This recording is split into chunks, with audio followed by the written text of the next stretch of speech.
Hello, everyone. Welcome to our January edition of Sunday Connections. My name is Shawnee Turner. I'm the Interpretive Learning Director at the CAC. Today, we have a great artist named Joe Fig, and we're going to talk about a new project that we're working on here at the CAC. I want to remind you, as always, to feel free to put questions into the chat, and I'll pull them in either as they make sense or at the very end. And we're really looking forward to this conversation today. So I'm going to introduce Joe to you now. Joe Fig is an artist, educator, and author known for his work that explores the creative process and the spaces where art is made. His work is exhibited nationally and internationally with over 30 solo and 50 group exhibitions. He is the author of Inside the Painter's Studio and Inside the Artist's Studio, which shares an intimate view inside the studios of today's leading artists.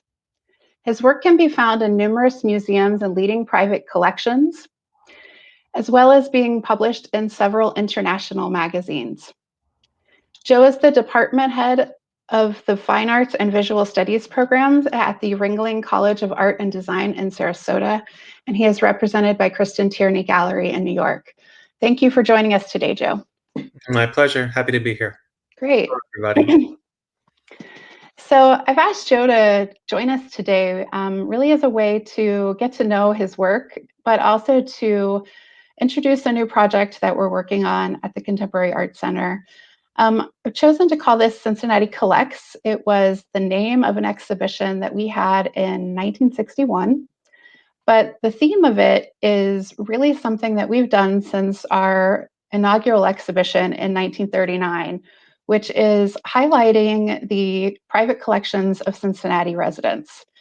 And that's something we haven't done for probably a little over a decade, but it's really important to us to talk about what collections we have in Cincinnati, because it's not something that is readily known, but also to talk about the artists who are represented in those collections and make that work accessible to the general public in any way that we can. So the first pilot that we're working on are John and Ronnie Shore's collection called the Shore Collection. And I'm going to show you just a quick look at what we've been working on so far, not the whole thing. But what you're looking at is a couple of screenshots from the virtual tour that we've done from the Shore Collection and the Shore's website themselves. This is due to launch on March 1st, and it will be accompanied also by some just really great educator resources too. So that's going to be a really fun thing to look out for on March 1st. It'll be available on our website and through our educator platforms that we have set up. If you have any questions about that, feel free to reach out.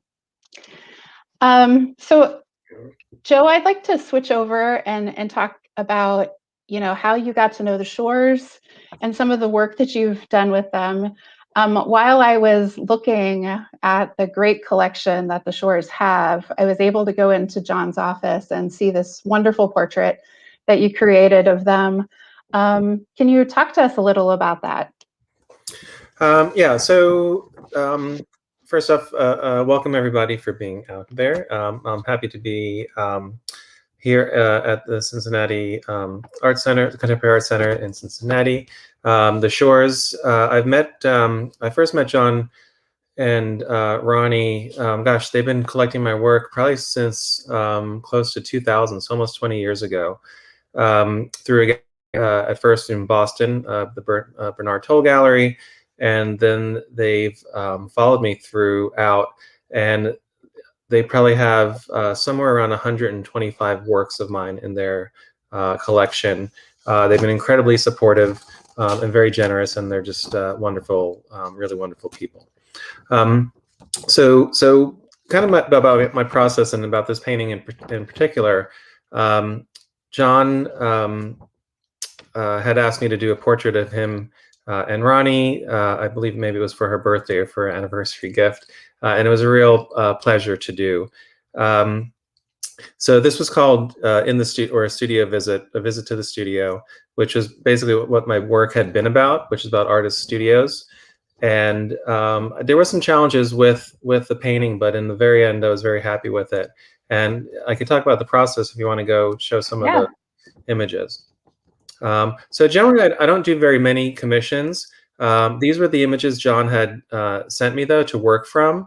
And so the challenge I found with these are beautiful, great shots of them, but they're all facing forward and staring right at you.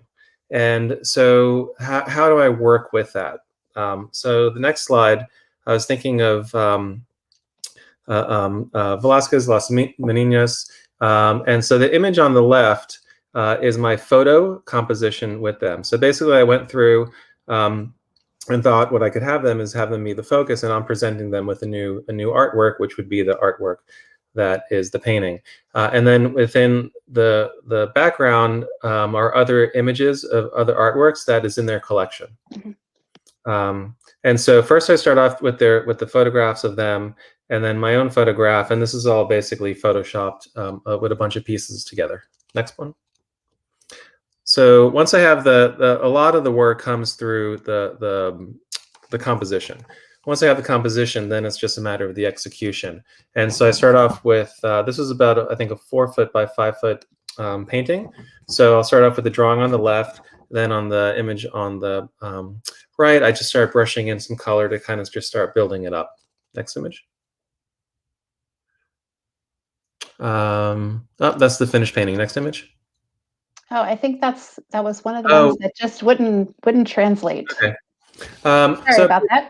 that's quite all right. So basically, then I just kind of keep building it and building it until we get the finished painting, which then you could see. And this one. And the fun part with this one, if you look in the left side, actually that's the painting I was working on, which so it's like a painting within a painting. And then it's a portrait of me as well as a portrait of them and a portrait of the studio. You know, I am an art historian, so when I saw this portrait, I was instantly reminded of the Velasquez. And art history comes up a lot in your work. Can you talk a little bit about how that came to be an inspiration for you, just the history of art in general? So it started. It started mostly with my prior work of working with artists in their studios. So I've done a whole series of images. Here you go, of artists. So these are miniature sculptures of artists in their studios. And so at first, I started off with. I basically kind of come to a point when I was a painter earlier in my life. I kind of came to an end or a block. And so I started to figure out, well, what am I going to do? What am I going to do next? So I was working very large. I started to do everything opposite. So I started working small. Around that time, there was the Alice Neal retrospective at the Whitney Museum. And I've always been a huge fan of Alice Neal. And I loved that exhibition. And I thought, well, prior to that, well, basically I thought, well, what if I make a miniature self-portrait of Alice Neal in her studio? And so I did that, and that initially was in a snow globe, which was a little kind of hokey and didn't really quite work. And so then I took the artists out of the snow globe and started building their sections of their studios. And I started off with historical figures. As a representational painter, initially I started off with the abstract expressionists, because I thought as a figurative painter, I still need to focus and work on abstraction, and you have to work with the American abstractionists. So there were sculptures of Barnett Newman, Jackson Pollock, Willem de Kooning, Clifford Still. And I thought in some way, if I could see how they work and duplicate their process, maybe I'll become an abstract painter. And that just didn't quite stick. What did stick was actually creating these miniature sculptures of artists in their studios. And this worked out fine. I did a bunch more of these. I did trying to think who else was historical. Matisse, Ivan Albright, and then eventually I realized, which my prior work, I was missing that firsthand connection. So the all these works, the references came through existing material, and this is again about 20 years ago. So it was mostly books. There was not as much on the internet. And so my references and my vantage points when I went to make a sculpture was very limited to what was available. And somewhere along that time, actually, when I went to with Jackson Pollock, even though his historical figure, his studio out in the Springs in Long Island is a historical site. And so I was able to go to his studio, measure it, see the stains on the floor, and the feeling of the studio space itself was very palpable. And so that was kind of a hybrid version of a sculpture that was part from reference, and then part from physically being there. And then at that one point, I went to the studio of Michael Goldberg, who was an second generation abstract expressionist, and his studio used to belong to Mark Rothko. And so from that, I realized I missed that being physically in the spaces and that personal interaction. And so I started going to artist studios, photographing and documenting everything in their space. And then that gave me a lot of freedom on how much of the studio I wanted to depict. And I did notice that as looking through your work, as well as the pieces you have in the short collection, the amount of space you show it varies piece by piece. And I also found that interesting because, a lot of artists will kind of tend to stay in the same kind of scale range.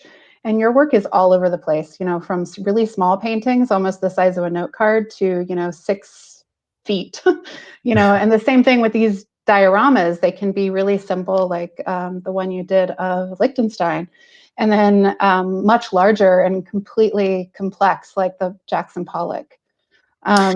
Is there a reason for that? Is it just your curiosity, or are you really comfortable working that way? Yeah, so the scale of the images the scale of the figures and the artworks, and everything in the studio stays the same. So that's an inch to a foot, which is actually dollhouse scale. So all these figures are about 6 inches. How much space is shown depends a bit on reference, and sometimes I guess how involved I want to get. I know, so the Jackson Pollock studio, for example, and then I've done some bigger ones, which were full-scale studios of contemporary artists, such as Eric Fischel, Chuck Close. Those took many, many months, probably 6 to 9 months sometimes to make. So they're much more involved, much more labor intensive and just time consuming. Some of the smaller, I did a whole series that just focused on painters' painting tables. And those are about the size of a piece of paper. So again, the scale is the same as far as things are an inch to a foot. Yet those are kind of just more of a snippet of just focusing on one section of a painter's studio. So it kind of varies on how much I want to show it or not show. The painter studios, I did about 30 of those sculptures, and those don't include a figure and don't include any finished work, because I just wanted to focus as the painting table as portraiture. And so those are all the same, and then the other ones kind of get more expansive depending on the studio mostly. Yeah, there's I think the Eric Fischel in the short collection for the artist table. There was an interview that I read where you were talking about these artist studios and the prints that you make from them, but also some of these more traditional portraits. There's a screen print for Bill Jensen, and even these artist palettes that you're doing, where you were talking about all of these are in some ways representations of the artist as a portrait. Yes. And I really loved that concept, and I'd love for you to talk about that a little further. So I've always been interested in portraiture, even when I was back in undergraduate school. And so the challenge I've always found with portraiture is, how do you make it contemporary? Because it's basically been the same for thousands of years. Which this would be sort of an example of a sort of traditional portrait. And I've done quite a number of those. And so with the artist studio, and this one, for example, I started looking at their space as portraiture, and part of this whole project also started when I went back to graduate school. So in graduate school, at School of Visual Arts in New York, you're on basically an open floor of one of the buildings in Lower Manhattan, and it's divided up into probably 3 or 4 rows, about 5 or 6 studios on each side. And so basically, you're walking down these hallways with about 12 studios, opposite each other, with my classmates, and you started looking and seeing how each person's studio space was completely different. So basically, they're the same dimensions, and how each person set up their space, worked in that space, and then the work they were producing was very individual to that particular person. And especially when no one was there at night, and you're walking down the halls, these were basically empty shells, or representations of those specific individuals.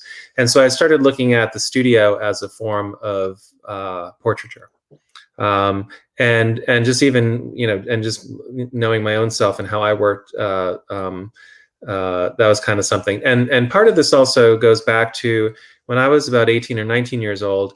One of the jobs I had was with my brother-in-law, cleaning office spaces.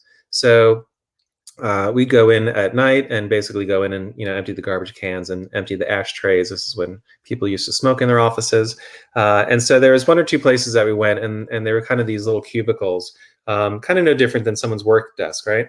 And I found, kind of looking back at this, I was always curious, who was messy, who was neat, who are the little photographs that they had on their desk, what are other little tchotchkes and keepsakes and things that meant something to them that they kept there.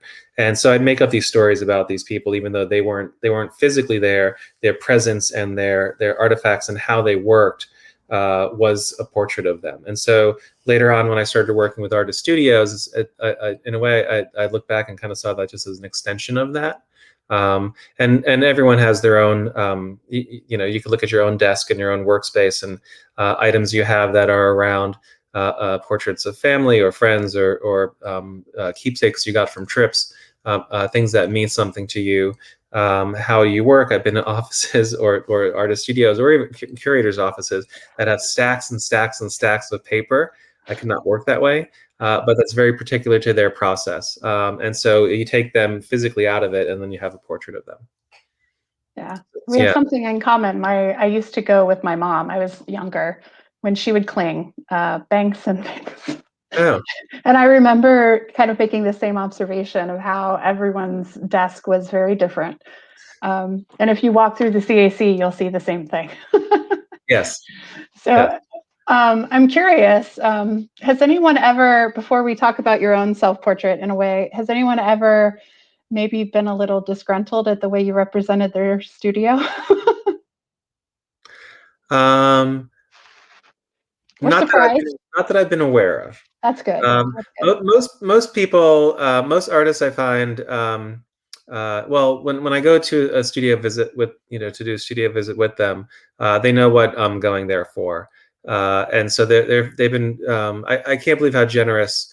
I mean, the generosity of artists, at least the ones I've worked with, and I've worked with probably over 150 of them or so, is just really above and beyond. The fun part, though, with some of the artists who have assistants, and there aren't as many as you would think that there are, but the ones that have assistants, when they see the spaces that I create, they kind of seem to be more enthused about it a little bit than the artist, because they know the artist, and they really live in those spaces, so they see all the sort of the little picadillos that of things that they would have and that they would use. Yeah, I think one of the great surprises that the general public will really notice when they get to see the virtual tour is there are areas in the tour where you can click and see the really fine details of the work that you've done, and just how amazing you pick up on every little detail. You know, the different papers that are on a desk, or the paint splashes on the floor. Do you do that with photographs or sketches, or Uh, how do you do that? From I'd go to an artist studio. I sit down and I do an interview with them. Mhm. And the interview is basically pretty much the same questions. Starts off with where they're from, where they grew up, what kind of schooling do they have, what was the earliest artwork they made that had significance, and then eventually into how they got the first gallery show. and then kind of goes into their where they are in their current studio. And sometimes the interviews go on for an hour, sometimes 2.5 to 3 hours, depending. And so while we're sitting there talking, for me it helps. For anyone who's been to an artist's studio, it's very intimidating, right? You're supposed to go. It kind of even just like when you go to an exhibition, you look at all the work and you're supposed to know everything and say something very smart. And it's very challenging to do. I'm not that smart. And so what I've found, luckily through my own process and the way I've been asking these questions, is it gives me a way in. And even the question of what was an artwork you did from early childhood, some of the artists will pull things that and they'll still have them, things that they made in third grade or fourth grade or elementary school, and that are still meaningful. And so then by talking about their process and their studio space, how they set up their studio, how they work in their space, a lot of insight will come into the work, into their own work, through that step-by-step process and kind of getting that history. There's a great series that John and Ronnie have called the Working in Contemplation Drawing Series, that I was really fascinated by. And there was a quote attached to that you were discussing how an artist contemplating is probably more work than when they are physically working. And Yeah. I really enjoyed that quote, one, because I do believe that, one, we all need that just internal time to think. But that's, and you will be able to see some of those in the virtual tour, although they're not on display. But you captured some really great kind of, I just think, beautiful moments of artists sitting and kind of internally working. Yes. So with the sculptures that when I depict the artists, when I actually make them in sculpture, and I have a couple here I could show you. They're not in context. I don't know how it'll be hard. Let's see. Can see it. So this is Philip Taft, and let's see if I could have him. That's kind of him contemplating. And here's another one, which is Leonardo Drew. So you kind of get a sense of the scale of these figures. So I'll ask an artist, when you're contemplating, one of the questions I ask is kind of a dumb question, but when you're contemplating your work, how do you sit or stand? And so for kind of more so, I was thinking of painters.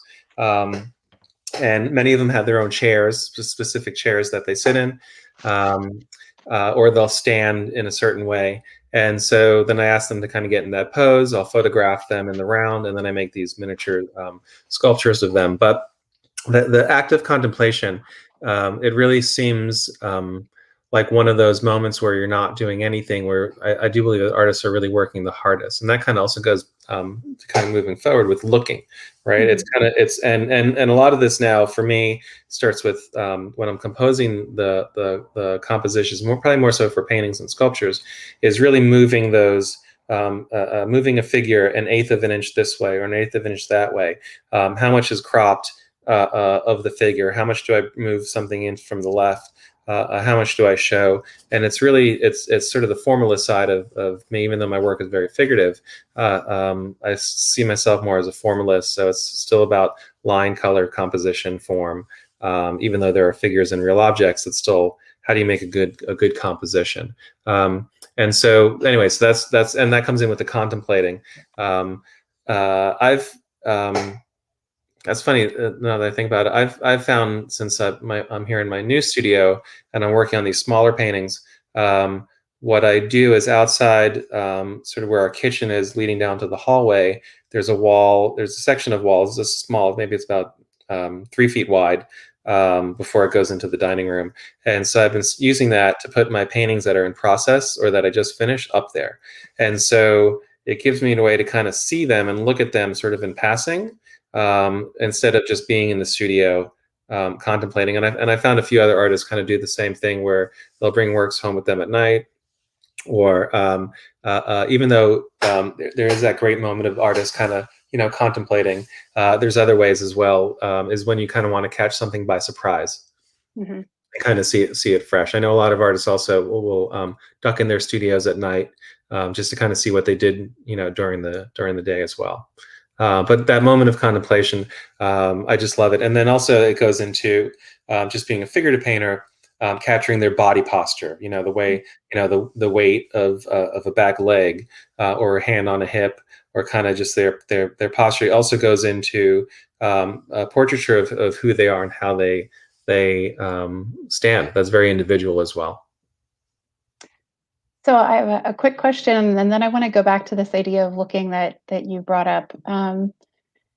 Even though you don't actually show up in your self-portrait from Collinsville with your studio, what were you trying to say about yourself in this particular work? It's quite beautiful when you see it in person, and the lights are all on, um, and it struck me a certain way, and I'm curious how close I came. um, and I have an earlier self portrait as well from my prior studio when was in Norwalk. Um, this studio in particular, it was an old metal factory in New England, and which operated from 1822 to 1966. So the building itself, it was a huge building. It was actually a complex of buildings, and they were very dilapidated and run down to a certain extent. And so I really loved this space, especially it's hard to see, but the ceiling just had all these great wires and the beams and the history and the character of the building. It was very palpable. And then so with this one, so on the left there's some paintings in process, and then along the back wall there's some finished paintings. And then on the right, on the sliding, that wooden as a sliding door, is where I had paper clippings and postcards and other exhibition information, and then just kind of some of that area. You know, it, I would hope that it just kind of talks about my process, and you can see my dog is in there. Mhm. But for me as a painter, and so this is a sculpture of a painter studio. It's my painting table is there on the left, and then my sculpture table, which I still use. I kind of work in the slot in between. Um, I don't know. Does it tell anything like profound about me? I'm not sure. Um, but it is very specific, as it was, as it is for all the other studios, especially since I'm no longer there, of my studio in 2013. I'll admit, what I thought now that you've spoken. I am an admitted overanalyzer, so just take that for what it is. But it's very homey. It's comfortable, and I think that there's a familiarity that the studio reads that is also present in your work, just through the furniture and the carpet, the dog. It feels lived in, if that makes sense. Yeah, yeah. I was going for. I mean, it was a big space. So I've had different. My prior studio was a detached garage, so it was a smaller space, and that had its own sort of feel to it. But this space had a lot of character, and I kept thinking of. I always loved. I was thinking of like maybe like the Rolling Stones recording studio in like the '70s, where they had the carpet and all these like hanging lamps that were colorful, kind of very. It was very sort of soft and moody. So Mhm. so that was kind of what I was actually going for that. Well, Uh, good. even with this one, when I end up changing my studio around a little bit, I basically kept that carpet, which I got for like $100 off of Wayfair or something, but as this sort of sitting area, which was just a nice little reprieve from the rest of the messier studio. It's nice. Yeah. So I want to go back to that looking, because I think, what we were just talking about is looking. We've been talking about works that you sit with for a while. And as a museum educator, I know that the average time that we spend, if general public spends, is about 30 seconds in front of an artwork. And that's an average. So, we might pass through, one at like 5 seconds, maybe spend 2 minutes on another. So there isn't a lot of time being spent. And, when I taught and what I do now a lot of times in the gallery is just have people sit with work. And I feel like that voyeuristic quality is really present in a lot of your work. So, how important is looking for you as an artist, as a teacher, um, in general? I mean, it's critical. It's very similar. I mean, it's contemplation also, and so I think part of that comes with contemplating my own work. Um, when I was in Collinsville, again, it was a bigger space. There was another a hard edge abstractionist, a really great painter named Carrie Smith, who had a studio kind of around the corner, and so I'd go into his space often, and his work is incredibly different than mine. Um, and I could just stare at his work, and he would agonize about changing a color from a shade of red to like a lighter shade of red, and then go back and repaint the entire painting to kind of make these very subtle differences with color. Um, and especially then with looking, I find when I'm teaching and trying to look at students' work or trying to critique a painting, say for example, is probably the best thing. Um, it does take time to figure out what's going on and what is either working and not working. And I guess when you're teaching, you're kind of looking for like what's not working, probably more so than I guess you're looking for both. But sometimes it's hard to tell what it is, and it's just a matter of really looking and spending time with it, and then talking with them. And it may take sometimes 20 minutes, a half hour before you can start to pinpoint. And it's those little sort of formal aspects of it. Um, uh, and I think with um, I mean, so much of that's what a visual artist does is just really, really looking and getting the joy out of seeing those juxtapositions and compositional elements, and certain colors kind of pick things up. And even I'm just looking now at this image that you have, I hadn't really noticed, but the pink of the lights, and then the image on the left is kind of more of a violet, but that kind of picks up some of that pink, um, and kind of basically just how you move around the composition. Mhm. But, Um, but, but you're right. I've heard that not many people, that you kind of basically just go through and see things quickly with this new series, which I think you'll mhm. probably be getting to, Yes. um, which is called Contemplation. This is a new series of paintings that I've been working on. I started in 2016, but then I moved, and so I kind of put it on hold for a little bit, and just came back to it. And this one was my latest show up in New York at Chris and Tierney Gallery this past September and October. And I finished about 30 or so of these paintings as well, of people in museums or galleries um, contemplating artworks. Often, as in the case in this one, this is Picasso's portrait of Gertrude Stein. Just for the fun of it, I liked having the images they're looking at either be self-portraits or portraits of other artists, Hmm. and which then has the artist is then looking back at you. So most of these have a similar formula of the of people's backs, and in this case, it's these three women. And I'm very interested again, or just fun, is like how people stand, sort of the shift of a weight. This woman has the hands on her hips, as well as then just challenges to how to paint these.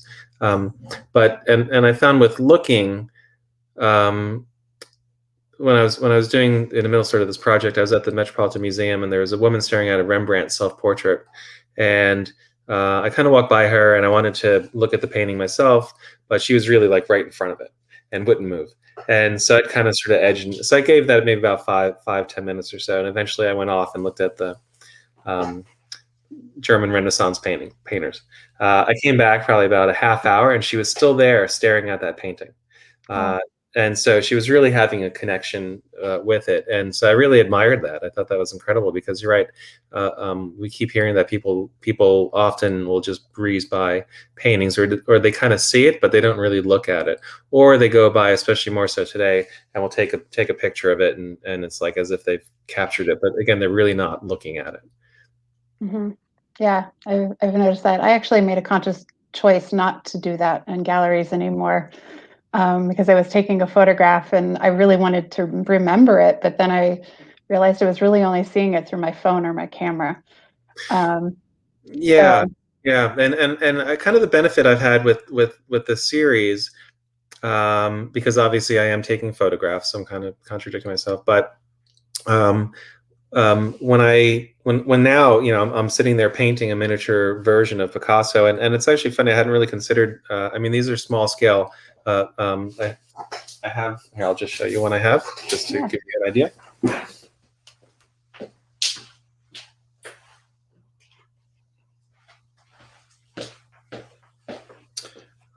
Let's see.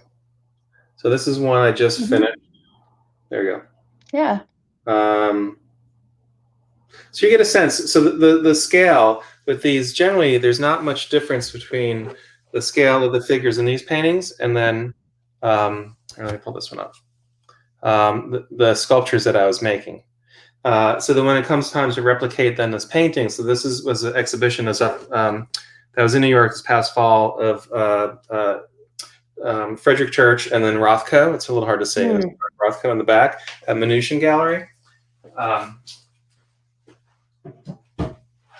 So when it comes time to then replicate the paintings, in that case, the church, in this case on the right, the Picasso. Um, Even though when I'm there, I try to spend as much time as I can and really look at the painting. When it comes time to replicate that, then you're really looking at the painting, uh, and a lot of them are, and that's kind of the fun and the challenge is like, can I do this, and really kind of getting into the way the painting is built up and made, and so it's not just trying to, um, well, you can kind of just copy it, but the more I've done these, it's much more than that. It's really about building up a history and building up layers, and trying to sort of getting that aging effect, to build up that painting. yeah, And in that case, I'm really looking. I'm really looking at it, and you really see specifics of spots of color and composition and, little elements and how things work around the painting. yeah. I would encourage everyone to search that contemplation exhibition, because seeing the other works in the show and just the breadth of your ability to mimic the artist's styles and the way that they create works is pretty fascinating and remarkable. I was going to ask you how hard that was, but I'm sure you kind of already touched on that, and that's it's Yeah, yeah, and it kind of goes to actually within my miniature sculptures, and I hadn't really kind of thought about this. I mean, I was basically doing the same thing back then. I was making miniature Clifford still paintings with a little miniature palette knife, or yeah, one with a Jackson Pollock, which you would think would be, everyone thinks so. It's my kid could do that. yeah, They're a lot harder than it looks, yeah. and even for the Pollock, what I ended up having to do, and this is one at the Shore Collection. Um, I tried different processes and techniques to kind of get the painting, and eventually I just did what Pollock did. I took a little toothpick, a can of paint, a little toothpick, and then it would just sort of draw with it over the air. But I needed to get something in that smaller scale, like a toothpick, instead of using a big stick. And I'm thinking of some of the other works in the Shore Collection. Um, the Eric Fischel. It was just kind Yeah. of repainting these, and I I have hadn't. the Alex Katz. I can show that one. And the Alex Cat, yeah. So I basically had to go and repaint that. So, Yeah. and with Cat's process, he's got, if you look on the left side Mhm. of this on the floor, is a traditional sort of cartoon, which goes back to the Renaissance, was this large scale, 1-to-1 scale drawing that he would do on brown paper. Then he would hold it up, and it had all these pinholes in it, and then he would put powder on. You sort of stamp it on there, and then you take the paper away, and that leaves the image on the canvas. And that's how, and then basically, then I'd have to go paint it. So then I'm painting an Alex Cat, which would be probably no different. Yeah, I hadn't really thought about than the work that um, than the same work Yeah. I'm doing now. Yeah. Yeah. I have one last question for you, and then I'm going to turn it over to our audience who's listening, which I see one that's popped up. But one of the things that I thought about in this series was when I was teaching a course called Art Criticism, it was often really hard for students to get out of that art history mindset where they had to try to figure out what the artist was thinking. And so I would give them a Rothko quote that, to paraphrase, basically said that an artist's relationship with the artwork is kind of like a parent to a child, where you nurture it while it's in the studio, it's yours in many ways, but then you send it out into the world, and then those relationships are severed, they're changed forever, Yeah. and they become viewers. And I think that's such a powerful comment to make, because, as a museum educator in my role, we're always trying to kind of walk that line between giving them information that the artist wants them to have, but also really trying to push them to make their own interpretations and to create their own connections. And this series really speaks to that for me. Is that something you think about in terms of creating or talking about the relationships between the work and the viewers? Because that seems to be what, if I think about your work, earlier it's the earlier relationship, it's the artist and the work, and with this series, it's the artwork and the viewer. Definitely. And yeah, so the earlier work was works in process or finished works that were in artists' studios. And here in my own studio, when I'm working on a painting, and most artists see the work in their studios, and sometimes even if works will go out, they'll come back in. But the studio is where the artist would see it. Once it goes out, it's definitely a different relationship that happens. You do kind of you let it go, and I've been fortunate enough in my own career to have works go in museums, or in this case, especially in the short collection, where it's in a clean, bright space. They're well taken care of. They're going to be taken care of, which is a blessing for me. But it does change the work. So with this specific work, even though the image you're showing is Picasso, I've done a lot of these other paintings that are in the series would be some of them more contemporary artists, or living artists, I should say. And so it does. Once a work goes into a museum collection or is out in public, it is no longer yours. It is then that experience that the viewer is having with that work individually. And then I think even just as an artist, for me, I felt like it's right. They're seeing it fresh, and I don't have any control on what the context is that they're getting from it, and you hope that they understand it and appreciate it. Great. Well, I have a question. I'm going to put it up on our screen. I'm going to stop sharing here so we can kind of focus on that. Jay is asking, what obstacles have you encountered internally in your head and externally to creating? Well,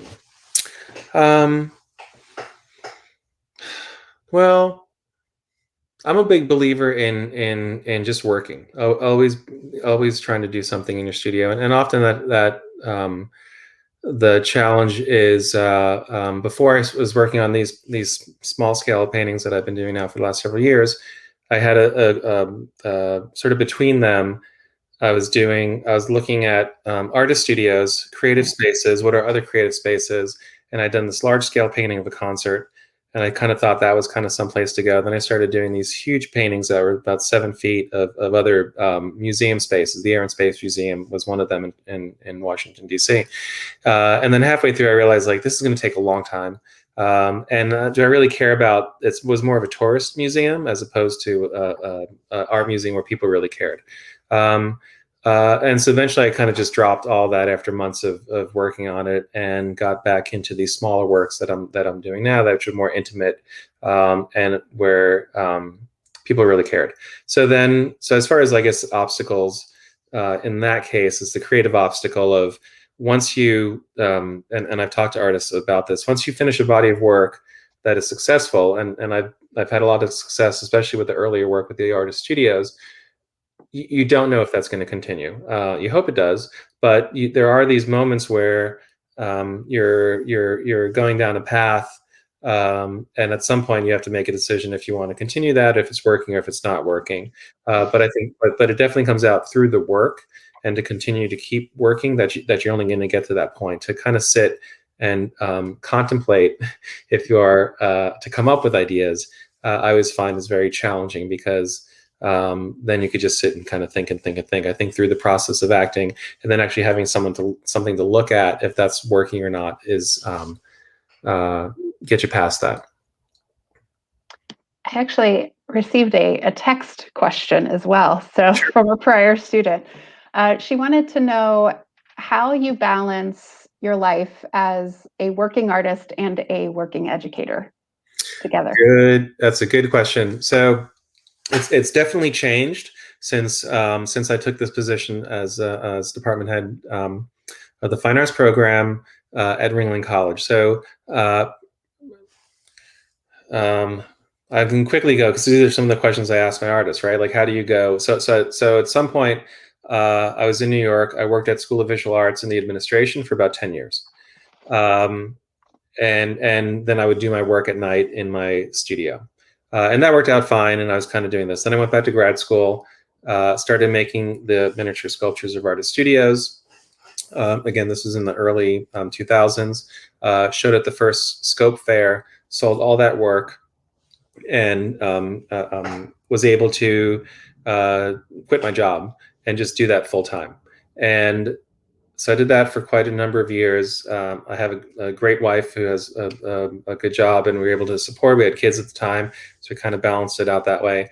At some point when we moved to another place, I started adjuncting at another college, and I realized I really liked that. And so I did that for about 6 years. And so that was adjuncting 2-3 times a week, not full time. I wasn't fully committed. So that was kind of part in the studio, part taking, helping with the family, and then and kind of keep that balance. But that was a lot of still flexibility. Anyway, long story. When I came here, this job was definitely more of a full-time job. And for the first year that I got here, I didn't do any artwork at all. I just kind of needed to focus on my position, looking at the history of the school, looking at the history of students, and just get the history of Sarasota. It was everything was brand new. Once I got into a rhythm, or sort of saw what the rhythm of the school year was, I knew I needed to carve out time for myself. It was just important for me, just mentally. And also I spent 30 years building this career. I didn't want to just dump it. So it's kind of just like exercising, going to the gym, or you just kind of have to make that time. I'm definitely not working as much as I had been prior, but my work is smaller now. And so even though a lot of the time goes into the prep time on the computer, the physical painting time, some things kind of go faster, and some things take longer, and then sometimes will go faster. So luckily sort of working on that smaller scale, but it's just a matter of just being committed and doing it.